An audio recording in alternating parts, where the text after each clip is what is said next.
Saudara tidak saja melihat langsung tempat-tempat bersejarah yang tercatat di Alkitab yang terkait erat dengan kehidupan nabi-nabi besar Kristen dan Tuhan Yesus Kristus, namun rombongan pesiara gelombang pertama Pemprov Papua Barat juga menusuri jalan Via Dolorosa. Via Dolorosa adalah sebuah jalan di dalam kota Yerusalem kuno. Jalan ini diyakini adalah jalan yang dilalui Tuhan Yesus sambil memikul salib menuju Kalvari atau Bukit Tengkorak, tempat penyaliban dilakukan.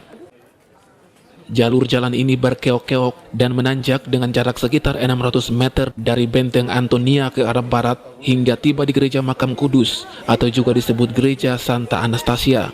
Via Dolorosa sendiri merupakan kata Latin yang berarti jalan kesengsaraan atau jalan penderitaan, yang dalam bahasa Inggris disebut Way of Grief atau Way of Sorrow. Via Dolorosa sebenarnya mempunyai 14 stasi atau 14 pemberhentian, bukan 9 seperti yang selama ini diketahui umat Kristiani. Stasi sendiri adalah tempat pemberhentian Tuhan Yesus saat memikul salib menuju tempat penyaliban di Golgota atau Bukit Tengkorak.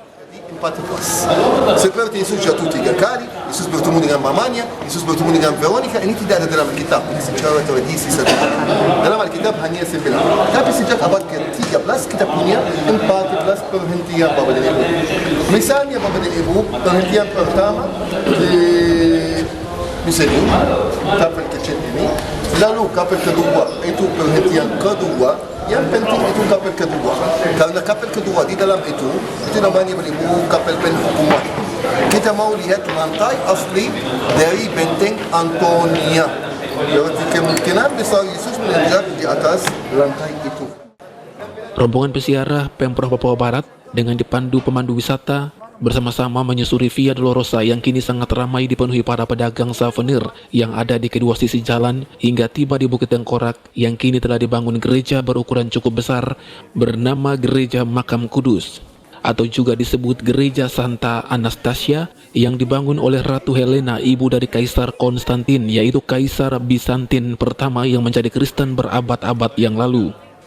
Di dalam gereja ini terdapat beberapa tempat yang dianggap penting, khususnya bagi umat Kristen Katolik dan Ortodoks, antara lain kubur Yesus, tempat Yesus dirempah-rempahi sebelum dikuburkan, tempat Yesus duduk sambil diludahi dan dihina sebelum disalibkan, dan masih ada beberapa lagi. Kursi Yesus. Coba lihat gambar yang di atasnya. Disuruh duduk di atasnya, diludahi, ditampar, diejek sambil duduk di atas batu ini. Ini yang menjadi dikenal sebagai kursi Yesus. Diyakini oleh Kristen mula-mula bahwa Yesus duduk di atasnya. Tempatnya di sini ya? Itu batunya. Oh, itu batunya. Oh, sampai sekarang masih ada batunya.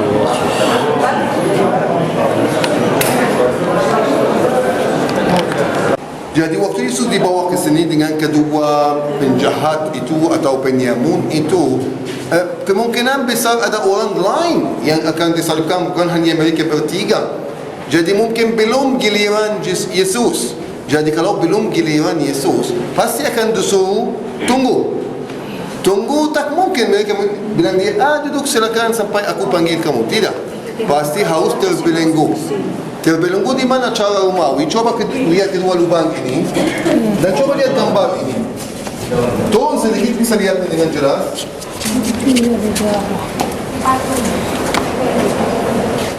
Diharapkan dengan menyusuri langsung Via Dolorosa yang dilakukan rombongan pesiara Pemprov Papua Barat, diharapkan dapat semakin menguatkan iman seluruh anggota rombongan sehingga menambah keyakinan bahwa apa yang diberitakan Alkitab adalah ya dan amin. Ari Armstrong, Biro Manokwari, Cawam Channel.